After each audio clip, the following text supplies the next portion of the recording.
When I start shooting, all y'all gonna clear out. Update 1.11 patch notes is finally here, and in this video I'm going to be doing a breakdown of everything in it. Subscribe to the channel, follow me on Twitter and Twitch, and leave a like on the video. But with that, let's start this breakdown. So the Tekken shop, a flamboyant pack added, a shared costume pack containing the following items: hair, upper body, shoes, and then accessory. And then you have the sublime pack added. This is also the hair, body, shoes, and accessories. So I believe one of these is for the male, one is for the female. And we actually have a picture of what this looks like thanks to Tekken Warehouse. Guy is quick, he's fast, he's on it. So you can see the difference between the male and then also the female. These are like traditional Japanese garments right here. The pants is actually pretty fire. I remember these being in like Tekken Tag Tournament 2, but they didn't have this pattern, so it's a different pattern on it.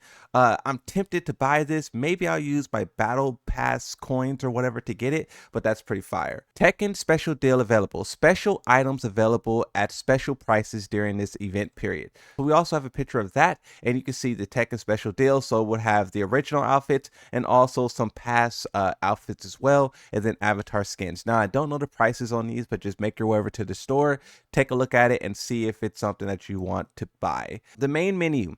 Characters can now be selected from customized slots. Added the ability to the main menu character slots to preset via option settings main menu, so it kind of tells you how to do it right there. Basically what this is at first the developers chose which characters will be displayed, then they gave the players the options to choose which characters and which outfits. Now they're giving you another option, which is to have your own customized outfit be displayed. Now, there still is no feature that lets you randomly select. Maybe you play multiple characters, not just one character. Maybe you just want to see all the characters in random outfits. I think they should have a random feature, so every time you go to the main menu screen, you see a new outfit. I think that would be incredible. But then they added a UI hide function, the ability to hide UI by pressing R3 and R stick. So I believe this is also on the main menu because this is in the main menu category. I see on Twitter a lot people post these videos of where they're just appreciating the character. So now you'll be able to hide all of the menu stuff and really get to appreciating. They added shared customized slot. They added 20 customization slots across all playable characters.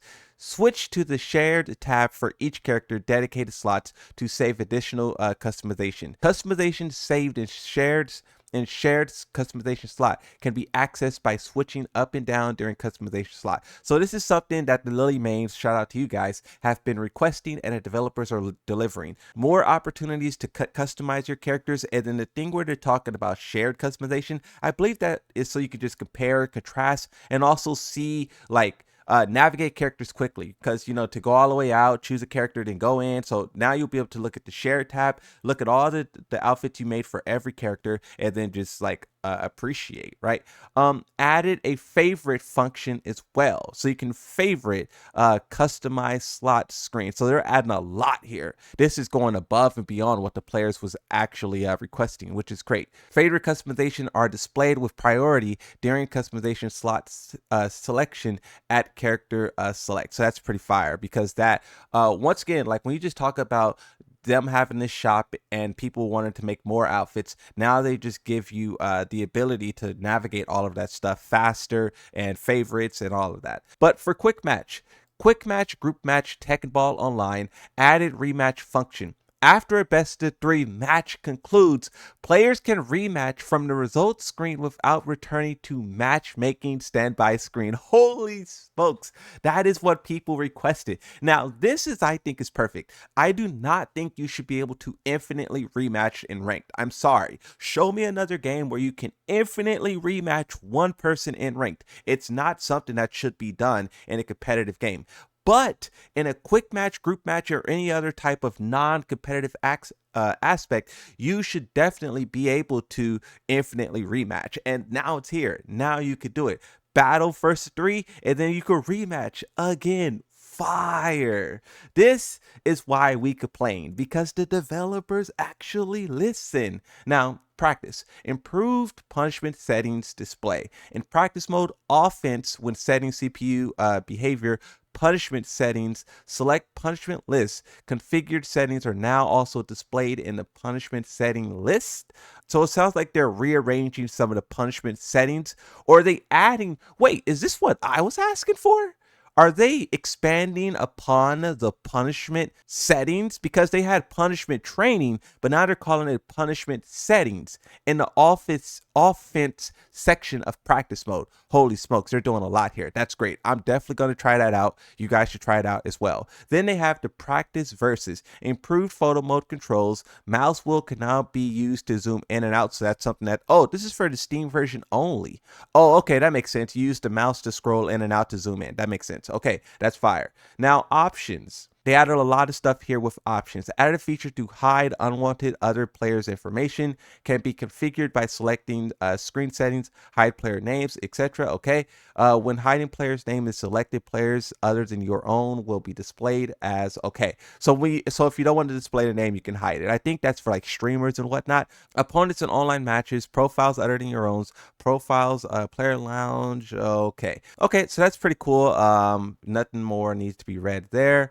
Playable characters adjusted the behavior and performance of certain characters in version 1.11. Behavior fixed performance adjusted apply to Heihachi and Clive. Heihachi will only receive minor adjustments to address unattended phenomena, whereas Clive will undergo significant changes to character balance, such as suppressing the performance of certain overpowered moves. Improvements have been made to enhance the quality of sound effects, SE voice and visual effects. So that's pretty interesting. They've been doing this time and time again where they enhance the sound. And if you have headphones on, you could definitely tell the difference. Whenever I play Tekken 8, I could just hear the visual intensity of the game. And I love that they're continuing to adjust it, because like my ears be going crazy, bro, and don't stop. And also, I wonder if they'll adjust the visuals. They haven't done so yet, but with Tekken 7 and past Tekkens, they got better and better with each iteration. So far, they're only working on the sound and not necessarily the visuals, which we'll see if they decide to do that. So it says in version 1.11, behavior fixes and performance adjustments have been made to Clive. Okay, I think we read that already. Improvements, yeah, we read that already. Okay. The sound effects, read that. Move lists, certain text icons. Okay, so we don't need to read that. Stage Phoenix Gate. Issues where stage objects will appear in front of characters, specific situations have been alleviated. The issue where some instances characters could move outside the wall near areas. Okay, so they're just fixing the stage. Unintended issues related to Heihachi have been addressed and corrected. The issue where moves could not be performed immediately, the activation of heat has been fixed. Okay, so that's pretty simple. That's with his warrior instinct. Now for Clive, this guy is getting clapped. Cheeks is sore. Clive key move forward 1+2 is a long reach heat engager that serves as an effective counter to lateral movement. However, due to its combination of various strengths and low risk, the move is overshadowed the utility of Clive's other techniques, encouraging monotonous, wow, big word, playstyle. So I think that's basically saying boring, right? Boring, spam the same thing, etc. To address this move has been adjusted so that it now occurs a guaranteed punishment when blocked, so you can punish it now. Holy smokes. Maintain its utility against lateral movement so it retains its tracking, but introducing a risk level appropriate for its performance. Additionally, if the first hit is whiff, the tracking ability of the second hit has been significantly reduced, allowing players to counter with sidestepping from long range. So I've seen people saying this on Twitter, that you could just sidestep the first hit and punish. Now, a lot of people are saying that that's not really feasible, but now that they really reduced the tracking of the second hit, now you may actually be able to do that. Take the first hit, sidestep. But then they're also talking about that thing where you get a guaranteed punish. That's crazy. Both back 3 and then back 1+2 are excellent counterplay tools. However, their rapid recovery after failure made them difficult to punish. To balance this adjustment have been made to increase the risk when the move fails. Other intended issues have also been adjusted in this update. So this is crazy. Everything that players were talking about, they're hitting. So what is this? During heat 2-3, the timing of the opponent enter the wall state has been adjusted to follow-up attacks and wall combos easier to execute. Okay, so they make the wall combo easier. Fair enough. This adjustment aims to alleviate the difficulty performing follow-up attacks, triggering wall breaks mechanics with moves. Okay, and then 4-1+2. So now looking at what they actually did to it, adjustments tracking performance of the move second attack. So we read that already. Tracking ability on the first attack. So we read that already as well. Reduce the distance to the opponent on block for the second attack. So that's where you will be able to punish it. Decrease the recovery time inflicted on the opponent by 4 frames when the move is blocked, resulting in a change from frame advantage -8 to -12. So that's a big change. 8 to 12, huge. Down back 1+2. The tracking ability of the first attack when blocked has enhanced to alleviate instances of the attack whiffing midway through. So that's trying to make it more consistent. For down back 3, the time recovery on whiff when reversal fails have been increased by 5 frames. Wow. Fix an issue where the recovery was shorter than the intended certain situations. So that's a nerf. And then you also have the time recovery frames have been increased by 6 frames. So that's his back 1+2. And then to maintain the advantage on block, increase the opponent's recovery time on block by 6 frames. Whenever I see 6 frames, as Yoshimitsu, I just think Flash. I'm a scrub. Okay, adjusted the opponent's recovery time so that the frame disadvantage becomes -14, even when the move is blocked from a long distance. -14. They didn't do 15. 15's huge, but 14, that's also pretty insane as well. Change the damage of the powered up version, which activates immediately after absorbing the opponent's attack, from 7-7-25 to 7-7-20. So that's a big decrease. So while rising 1+2, relax the input window of 1+2 to make it easier to execute. Okay.